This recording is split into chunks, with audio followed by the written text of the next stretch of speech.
Chapter एक quadrilateral का parallelogram. Parallelogram क्या होता है? पैरेललोग्राम अगर हिंदी में बोले तो समांतर चतुर्भुज।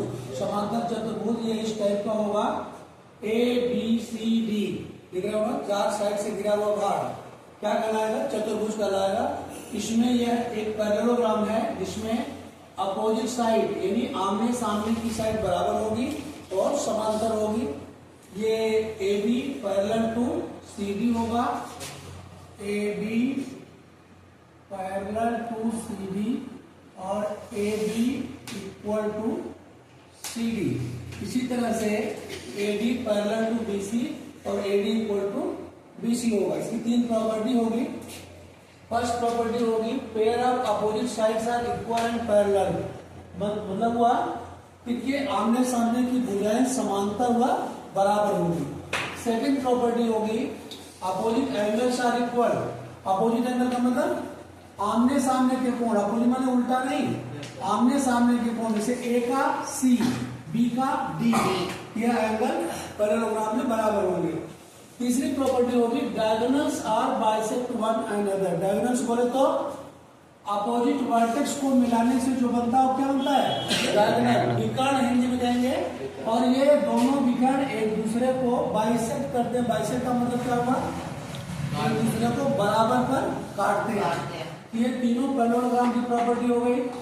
पैरेललोग्राम की बात आते हैं रेक्टेंगल और स्क्वायर पर। अगर रेक्टेंगल और स्क्वायर की बात करेंगे, रेक्टेंगल और स्क्वायर भी दोनों ही पैरेललोग्राम होंगे। क्यों? क्योंकि पैरेललोग्राम की प्रॉपर्टी इसमें समाहित होती है। समाहित होती है कैसे? रेक्टेंगल का मतलब आयत होता है।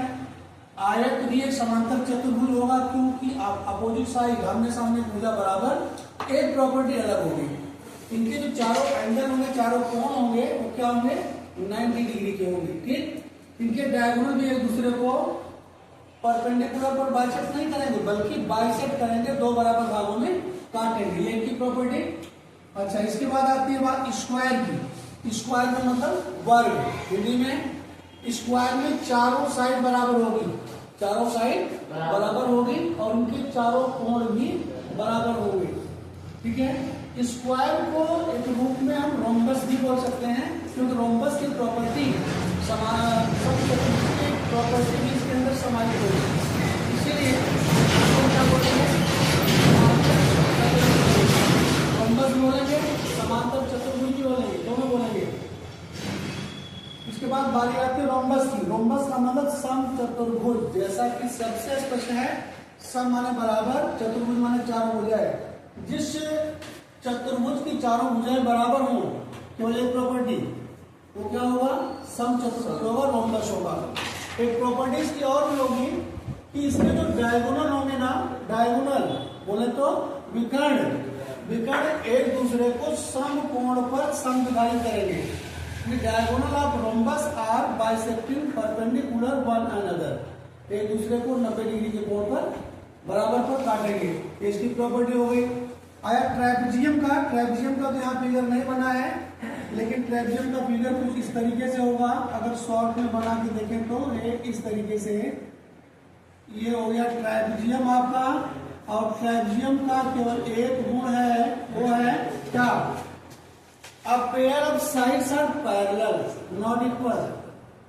ट्रेपेजियम के अंदर भुजाओं का एक जोड़ा, भुजाओं का एक युग्म समांतर होगा। केवल यही चीज है, a pair of opposite sides are parallel not equal. अब आई बात काइट की। काइट का मतलब पतंग। और पतंग आपने देखा भी होगा। पतंग में जो इसकी एडजेसेंट साइड होती है, एडजेसेंट का मतलब संलग्न भुजाएं, वो क्या होती है? इक्वल होती है। पैरेलल नहीं कर सकते, इक्वल होती है। और ये साइड पैरेलल हो सकती है, इसीलिए काइट को भी पैरेललोग्राम ही कहा जाता है। ठीक है, तो ये तुम्हारा टोटल इस चैप्टर का बेसिक, और इसी बेसिक पर आपको बहुत सारे थ्योरम्स मिलेंगे, प्रमेय मिलेंगे, जिनको प्रूव करने के बाद आपको क्वेश्चन प्रूव करने होंगे। ठीक है।